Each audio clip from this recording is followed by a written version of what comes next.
Os cineastas Mariana Pamplona e Flávio Frederico fizeram o primeiro longa-metragem lançado em circuito comercial sobre autismo.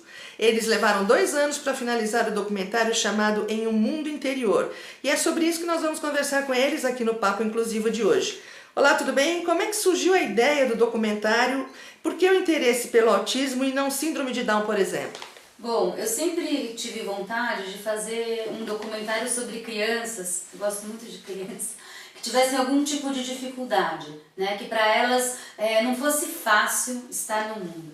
E aí pesquisando, conversando com amigos, especialistas, eu cheguei no autismo, né? Porque é um tema que tem muito a ser explorado, né?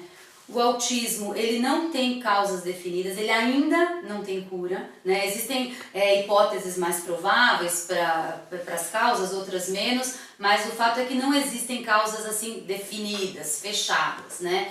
E também o espectro do autismo, ele é muito amplo, né? Existem desde casos leves até casos muito severos. Então o leque aí, o guarda-chuva é gigante, né? Então, nesse sentido, eu achei que era um tema muito interessante de se explorar.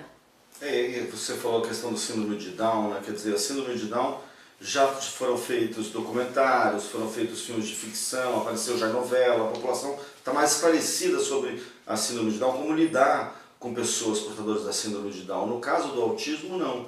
Existe um grande desconhecimento mesmo da população de modo geral e ao mesmo tempo é um transtorno que tem evoluído muito a discussão na última década, né? Então a gente achou que realmente era importante se fazer esse filme e contribuir nessa discussão e também, principalmente, esclarecer um pouco mais sobre esse transtorno que ao mesmo tempo, como cineastas, é uma coisa muito rica, né, de ser abordado, né? Muito amplo o espectro mesmo. Por que vocês acham que ninguém pensou em fazer um documentário que abordasse esse tema antes? É preconceito, rentabilidade, enfim? Não, eu acho que pensou. Você vai no YouTube, tem vários, inclusive. Mas eu acho que assim, o nosso foi lançado comercialmente em rede nacional diferente, né? No Brasil inteiro ele foi lançado como um filme mesmo, né? Como é que vocês conseguiram isso? Já era a ideia que fosse lançado assim? Desde o início, Sim. justamente. A gente sentiu essa lacuna. A gente falou, a gente quer fazer um produto que vai chegar nos cinemas, vai chegar na televisão. Isso está faltando, né? Então existem matérias, inclusive foi feita uma série no Fantástico, né? Mas realmente assim, a gente percebeu que no circuito de documentário profissional de longa-metragem não tinha. De um modo geral, são poucos, acho, documentários no Brasil que abordam transtornos neurológicos. Tem alguns realmente relacionados à questão da síndrome de Down, mas que basicamente 3 deles são do mesmo diretor, né? Você vê, são esforços pessoais mesmo, porque é difícil se fazer documentário de longa-metragem no Brasil, documentário para se passar no grande circuito de um modo geral. O autismo, né, tem um agravante de um preconceito mesmo, né? Então a gente sentiu isso na pele no início, até que a gente, eu acho que tem uma ideia também de que vai ficar uma coisa pesada, né? Desde o início a gente, como a gente queria romper o preconceito, a gente optou por um viés mais positivo do filme, né? Então isso acho que ajudou no metade do processo a conseguir patrocínio, conseguir ganhar edital, etc. E eu acho assim também, as críticas têm sido super positivas, o público tem acolhido o filme assim com um carinho incrível. E eu acho que isso não é porque é o primeiro ou o milésimo, não importa. Importa que o filme está aí para as pessoas verem e entrarem em contato com o autismo, né? O que foi mais difícil conseguir nesse trabalho, essa pesquisa de 2 anos, em todos os sentidos? O filme, na verdade, ele durou 4 anos, né? 2 anos que eu falei foi o processo de filmagem, né? Tem mais 1 ou 2 anos antes, que é o processo de pesquisa, de encontro desses personagens. Na minha opinião, eu acho que a Mariana divide comigo essa opinião, foi ela que fez essa pesquisa, né? Achar os personagens, montar esse cast foi a parte mais difícil do documentário. É muito difícil para uma família topar, se expor dessa forma. Deixar que uma equipe entre. É difícil, porque não é fácil, né? Você abrir suas portas e mostrar uma dificuldade. Acho que existe insegurança também com relação à criança. Como que a criança vai reagir com aquelas pessoas lá dentro, ou como se no futuro essa criança vai ver esse filme. Então acho que esse processo de escolha também a gente queria fazer crianças que não morassem só em São Paulo, mas em diferentes partes do Brasil, que tivessem diferentes graus de autismo. Então tudo isso, e ainda que fossem se relacionassem com um especialista que a gente respeitasse, né? Então todo esse processo de fechar quem ia estar dentro do filme foi demorado. E teve algum momento assim que vocês pensaram em desistir de fazer o documentário por algum motivo? Não, nunca. E qual foi assim o momento mais impactante nesse tempo de pesquisa e realização do filme? Nossa, o momento assim foi quando a gente conheceu as crianças pela primeira vez, assim, e depois também quando começou a filmar, porque é incrível, assim, a gente aprendeu tanto. A força das mães, dos pais para levar esses filhos para as terapias são muitas terapias, é terapia ocupacional, é fisioterapia, é fonoaudióloga, tem a escola, então, e as mães, os pais sempre empenhados e para ver, né, que essa coisa da evolução, que a gente também quis pegar crianças que tivessem um processo dentro do espectro de melhora, né? Isso é muito importante. O filme não tem um viés choramingas, ele tem um viés positivo, de que é possível, mesmo sendo autista e mesmo tendo muitas dificuldades, melhorar através das terapias. E existem terapias que melhoram muito as condições dos autistas. Esse foi um recorte do filme, né? Quer dizer, todas as crianças escolhidas, crianças ou jovens, estariam num viés de melhora, mesmo os mais graves. E nesse sentido tem um caso que é o mais grave do filme, dessas 7 crianças, que é o do Betinho, do Recife, né, que é um garoto que se lesiona bastante, se bate bastante. Então a gente chegar lá e começar o início das filmagens com ele foi bastante impactante. Até que eu acho que foi realmente, como a Mariana falou, uma lição pra gente, né, para toda a equipe. Lição de como lidar com o diferente mesmo, porque passando-se os dias, né, ele foi sentindo mais à vontade com a gente foi sentindo mais à vontade com ele, e a gente já passou a ter uma outra percepção em relação àquilo. Não que aquelas autolesões não continuassem chocando a gente, mas já era diferente o significado daquilo pra gente, entendeu? Vocês acompanharam, por exemplo, ele em casa, que ele comia através das grades, né? Não, mas esse não é o Betinho, não esse é um outro caso. O Betinho o último, o Bruno. O Breno é um oitavo. Que se autolesava muito fortemente. Esse a gente não filmou, esse é o material da associação que a gente mostrou. Mas no filme tem esse rapaz que se... Ele é quase um parênteses dentro do filme, né? Porque a gente não acompanhou o dia a dia, a rotina dele. A gente acompanhou o dia a dia dos outros 7. Quando a Meca, que é a especialista, está falando sobre o Betinho, que é um caso muito grave, ela fala de crianças, de jovens que vivem acorrentados, né? Por conta de se machucarem, autolesionarem e não terem tido oportunidade de conhecerem outros tratamentos. E aí o Breno entra nisso. A Mariana pergunta, você já viu isso? E aí a Meca fala, sim, e cita o caso do Breno, que tinha sido tratado por essa associação do Betinho. Certo. O Breno é que vai à praia depois. Isso. Vocês acompanharam isso? Não, esse é material filmado pela Esse caso a gente conheceu através de vídeo. Mas na nossa opinião é das cenas mais marcantes do filme, justamente. Mas isso é a riqueza de um documentário, né? Sem dúvida. Às vezes realmente o material de arquivo pode trazer mais a essência até do que você filmou, né? Com certeza. Agora, vocês pretendem fazer outras...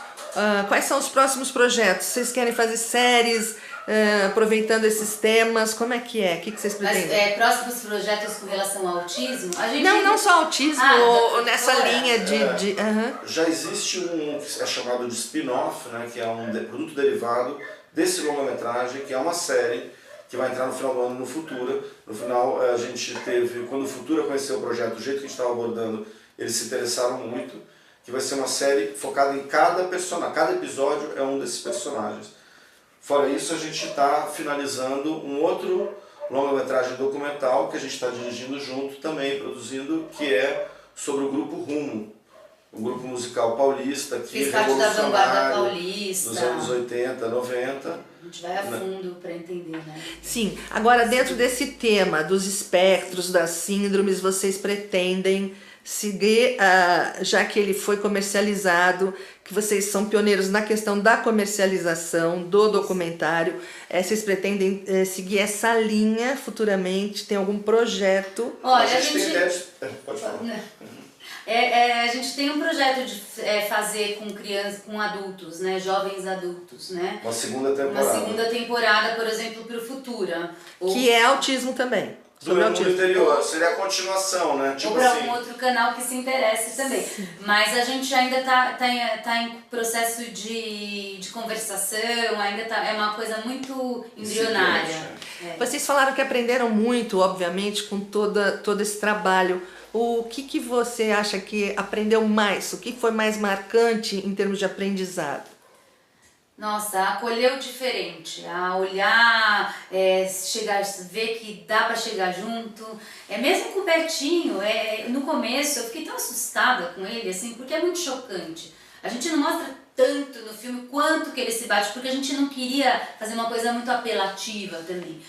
Mas é chocante, mas ao longo desses dias e tal, é engraçado. A gente se acostuma, a gente vê que dá para chegar, que dá para chegar perto, dá para se relacionar. Eles precisam ser acolhidos pela sociedade, sabe? A sociedade precisa incluir eles de alguma forma. Os professores das escolas precisam ser capacitados, né? O governo precisa investir dinheiro mesmo em capacitação de profissionais para poder acolher essas crianças, esses jovens. Esse acolhimento, desculpa, passa pelo que a gente percebe que a maioria das pessoas tem, porque é medo, né? Então esse acolhimento passa pelo medo, a abolição do medo. Eu acho que o medo vem com por falta de informação. As pessoas não sabem o que é. Se dá outro significado para aqueles gestos, as pessoas vão encarar de outra forma. Na verdade, eu acho que tem uma outra questão, que é o respeito mesmo ao diferente, né? Isso é fundamental nessa coisa de inclusão, né? Assim, você tem que ter paciência para tentar entender minimamente como é que aquele ser humano diferente de você enxerga o mundo, tentar estar aberto a captar isso antes de chegar com as suas fórmulas pré-estabelecidas dos seres cidadãos neurotípicos, né? Isso é muito característico do autista, porque cada autista é único.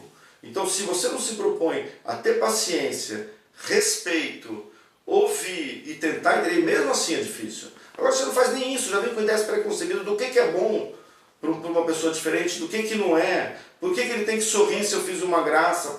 Não, você tem que ter paciência mesmo e ouvir e ter respeito para incluir de verdade. Vocês acham que, pelo que vocês pesquisaram, viram, filmaram, eles têm um sofrimento interno por não conseguirem se comunicar, embora eles sejam ausentes em grande parte? Eles sofrem internamente porque é tudo diferente? Não dá para saber. Alguns autistas que escrevem, são escritores, falam desse sofrimento, dessa angústia. Eles relatam isso nos livros, que é difícil, porque eles têm dificuldade de se relacionar com o outro, de usar a linguagem, de estabelecer esse contato, fazer uso da linguagem, isso é difícil para eles, e fazer um vínculo com o outro. Isso não significa que eles são frios, que eles não têm sentimentos, de forma alguma. Eles têm dificuldade, é diferente.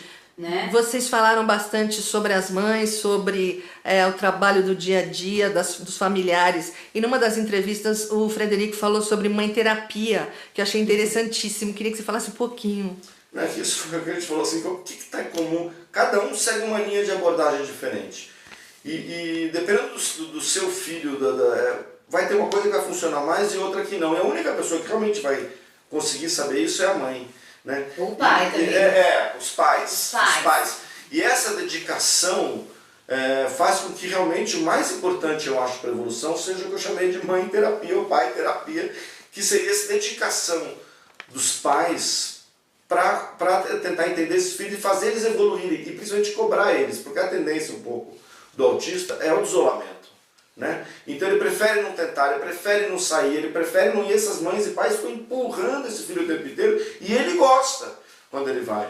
Né? Então, assim, realmente eu acho que esse era o ponto de comum. Independente da linha que era o tratamento daquela criança, todos eram pais e mães que realmente se dedicavam à melhora dos seus filhos. É incrível. A dedicação e a coragem, assim, esperança, uma coisa tão como uma lição de vida mesmo pra gente, viu? A gente acha que tem problema, a gente não sabe o que é direito, um problema mesmo. E a força que eles têm, a positividade que eles têm de lidar com esse problema. Tem alguma coisa importante que a gente deixou de falar? Que vocês queriam deixar, abordar alguma coisa? Vão assistir o filme, isso é muito importante. Então vamos divulgar os cinemas, as salas, os horários. O circuito está mudando semana a semana, né? Na verdade a gente pegou uma época com muito filme no circuito, mas a gente está conseguindo aumentar ele semana a semana. Em São Paulo ele está aqui no Morumbi, no Cine System, agora no horário perto do horário do almoço, 1h50. Na semana que vem acredito que ele volta aqui para a região da Paulista. No Rio de Janeiro ele está em Botafogo, no Estação Net Botafogo, 15h55, e no Downtown Barra também, às 14h40, e está em algumas outras cidades. Importante acompanhar no Facebook, né? Facebook em um Mundo Interior. Ali a gente está atualizando constantemente a programação e estão sendo feitas uma série de sessões especiais. Agora no domingo no Shopping Center Norte vai ter uma sessão azul, né, que são para famílias que lidam com TEA, famílias, educadores. O TEA é o transtorno do espectro autista, é a sessão azul. É um projeto de cinema, uma ONG que faz sessões para famílias com TEA. Então normalmente eles passam filmes comerciais, vão passar esse filme que é instrutivo, isso é muito legal. Enfim, acompanha no Facebook. Só para finalizar. E só mais uma coisa, que a partir de agosto a gente também está começando a fazer sessões fechadas. Ou sábado de manhã, às 11 da manhã, ou quando for, pessoas que se interessem por essas sessões fechadas também podem entrar em contato com a gente. Escolas, o cinema, exatamente, é para escolas, faculdades, grupos, médicos, não importa. Okay. O cinema fecha uma sessão que seja viável para ele, as pessoas vão lá, ele tem um preço promocional. Preço promocional passa, de ingresso. A gente provavelmente vai fazer conversa. E depois da exibição a proposta é fazer debate com esse público. Bárbara. O Cinetown ele proporciona muito isso, né? Vocês podem fazer esses eventos com as classes, com médicos, com escolas. Mas a gente pode fazer, vários cinemas se abriram para esse tipo de proposta, porque é um horário normalmente que o cinema não está funcionando, então para o cinema também é bom. É bom para todo mundo. Só para finalizar, eu queria que vocês falassem como é que vocês conseguiram comercializar. Nossa. Uma coisa tão difícil, né? Da murro em ponta de faca. É difícil. É muito difícil lançar documentário no circuito comercial hoje em dia. Existe uma produção enorme, ótima de documentário brasileiro. A gente estava com 3 documentários no Festival de Berlim, inclusive alguns até estão em cartaz. Mas tem uma dificuldade incrível de entrar no circuito. Existe ainda um preconceito, tanto do exibidor principalmente, mas do público um pouco. Mas isso precisa ser vencido, porque ver o documentário em cinema é outra experiência. É diferente de ver na televisão. Olha, eu confesso que eu até me surpreendi com essa resposta tão positiva. No nosso Facebook tem uma comunidade grande já. Então, quanta gente que estava precisando desse filme também, sabe? É isso que a gente sente olhando os comentários das pessoas. E também me surpreendeu com essa resposta positiva da crítica também. O documentário de fato foi super bem acolhido, foi uma coisa que deixou a gente muito feliz mesmo. Que ótimo, é porque assim, o preconceito na verdade o que é ignorância, a gente ignora tudo, né? Você não tem informação. É generalizado com o documentário, entendeu? Acha que o público não vai ver o documentário e bota um filme ficção que faz menos público do que o documentário. Exato. Eu assisti o filme, gente, é maravilhoso, não dá para perder esse filme. Então, em Um Mundo Interior, nós vamos agradecer aos cineastas Mariana Pamplona e Flávio Frederico pelo trabalho maravilhoso, por se importarem com essas pessoas, né? Por se importarem conosco, porque a gente fala assim, hoje em dia todo mundo todos somos deficientes, em algum setor da nossa vida físico a gente tem alguma deficiência.